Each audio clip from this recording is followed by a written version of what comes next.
बिना भय के प्रीत नहीं होती। जब तक इन अत्याचारियों पर इनकी भाषा में बात नहीं की जाएगी। आप बुलडोजर कल्चर का समर्थन करते हैं? देखो, लोहे से लोहा कटता है।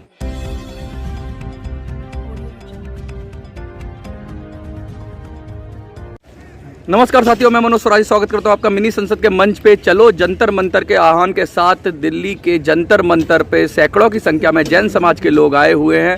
कर्नाटक में जो जैन मुनि हैं, पूज्य आचार्य श्री काम कुमार नंदी जी, उनकी निर्मम हत्या हुई, उस विषय को लेकर पूरी तत्परता से जैन समाज ने संगठित होकर मुद्दा उठाया है कि किस तरीके से लगातार साधुओं पर हमले हो रहे हैं और जैन समाज के जो पूजनीय संत हैं उनको हमले हो रहे हैं और हमले में जान और माल दोनों की क्षति हो रही है। इसके साथ साथ ये भी बात उठाई जा रही है कि कर्नाटक में जिस तरह से भी सत्ता परिवर्तन हुआ है उसके बाद बहुत सारी समस्याएं हुई हैं, उत्पन्न हुई हैं। इस विषय को लेकर आज गृह मंत्रालय से लेकर कांग्रेस अध्यक्ष सबको ज्ञापन दिया गया है और बात कर रहे हैं। आइए हम बात करते हैं, कुछ लोग आए हुए हैं। सर, आपका नाम क्या है, किस संगठन से हैं और जंतर मंतर पर आने का प्रायोजन तो जैसे हम लोगों को पता ही है, लेकिन उसके बावजूद इतने सारे लोग आए हैं, आपकी बात सुनी गई कि नहीं सुनी गई?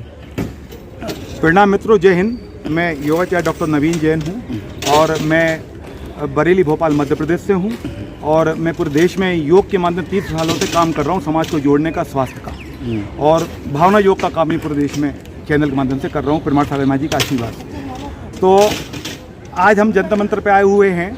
10 बजे लगभग सारे लोग यहाँ पर आ गए थे और वो अभियान की ये एक बड़ी शुरुआत आज यहाँ पर हुई है।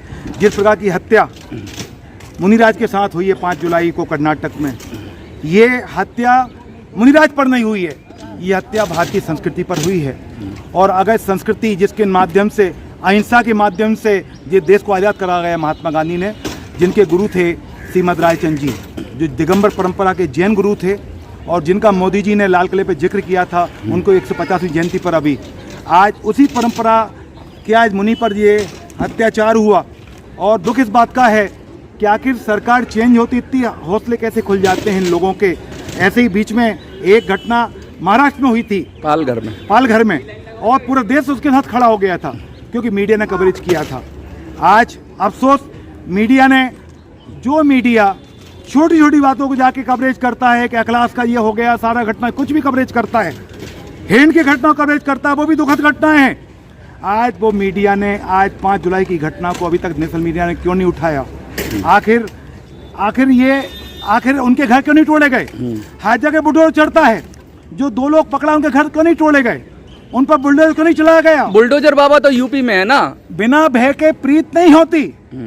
जब तक इन अत्याचारियों पर इनकी भाषा में बात नहीं की जाएगी। आप बुलडोजर कल्चर का समर्थन करते हैं? देखो, लोहे से लोहा कटता है। अगर योगी जी वैसा एक्शन नहीं लेते तो आज यूपी का दशा चेंज नहीं होती। क्या लगता है कि आप कट्टरपंथियों पर सीधा सीधा आरोप लगा रहे हैं कि उनका हाथ है इसमें? कट्टरपंथी अलग टाइप के लोग होते हैं और डॉक्टर एपीजे अब्दुल कलाम जैसे लोग अलग टाइप के लोग होते हैं। तो ये क्या आतंकवादियों की साजिश है? ये उसी मानसिकता है। आतंकवाद AK-47 से नहीं होता है, आतंकवाद मानसिकता से होता है। जो उस मानसिकता के कारण ही ये अत्याचार किया गया है। अगर वहाँ के ट्रस्ट ने उनकी हेल्प भी की हो पैसों से और उन्हें पैसे भी वापस ना किए हों। सरकारों का क्या रोल है? कर्नाटक में भी कांग्रेस की सरकार है, क्या रोल लगता है आपको? वहाँ पर सरकार बनाने में जैन समाज का भी बहुत बड़ा हाथ है। कर्नाटक में दुनिया का अद्भुत आश्चर्य गोमटेर बाहुबली कर्नाटक में ही है। और अफसोस इस बात का है कि कर्नाटक में सरकार चेंज होते ही आज ये घटना घटी है।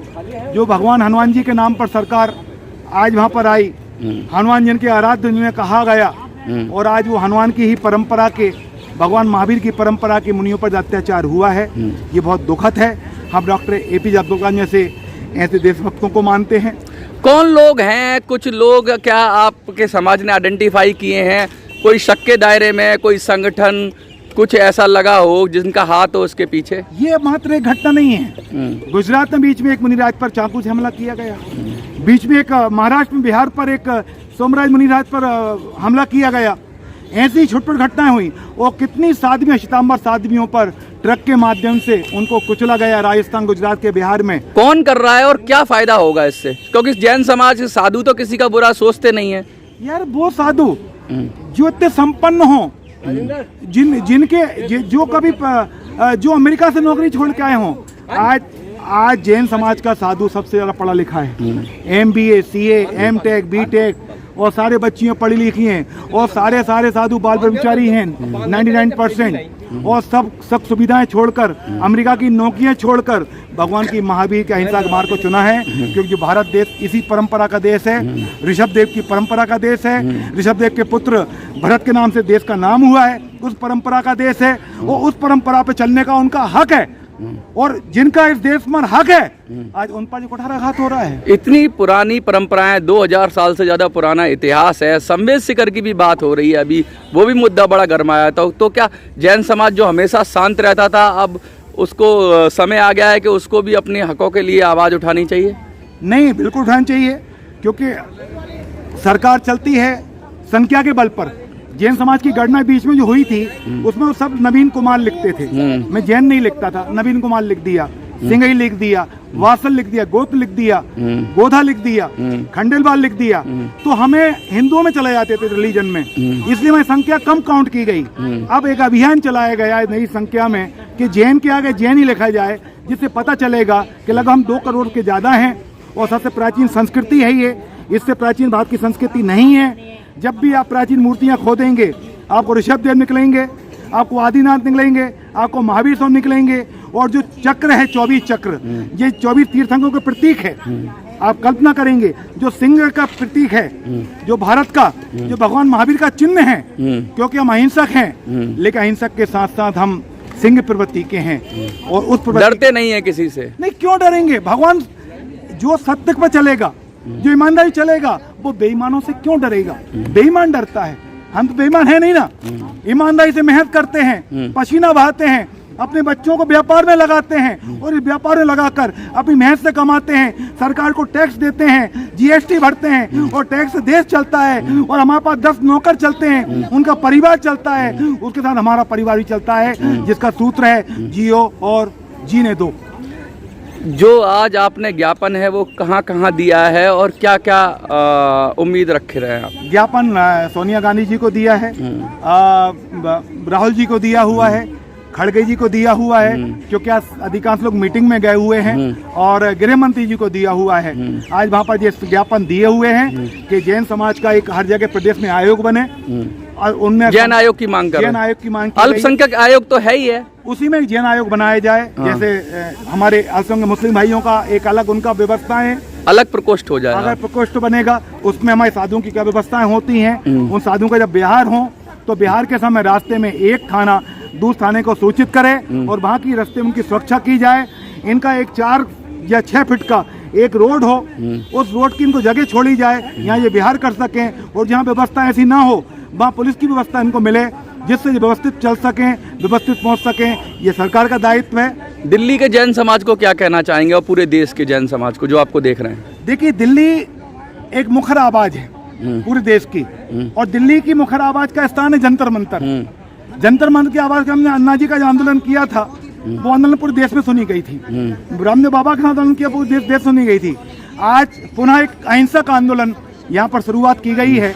उसका उद्देश्य यही है कि लगभग 250 मंदिर दिल्ली में हैं, दिगंबर समाज के 80 स्थानक के मंदिर हैं, श्वेतांबर भाइयों के सैकड़ों मंदिर हैं, सैकड़ों कॉलेज यहाँ पर हैं, अस्पताल यहाँ पर समाज के हैं, जिनसे सेवाएं हो रही हैं कम से कम खर्चे में।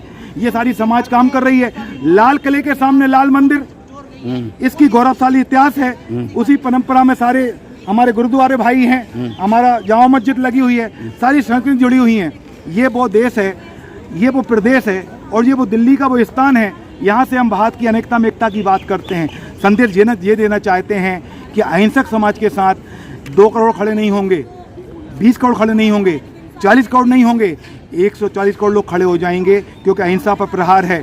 और भविष्य में यही हाल रहा तो भविष्य में 2 ही समाज रहेंगी, एक शाकाहारी समाज, एक मांसाहारी समाज। ना हिंदू रहेंगे, ना मुस्लिम, ना सिख, ना क्रिश्चियन, ना जैन, क्योंकि जो शाकाहारी होगा वो शाकाहार के साथ खड़ा हो जाएगा, और जो मांसाहारी होगा वो मांसाहार के साथ खड़ा हो जाएगा।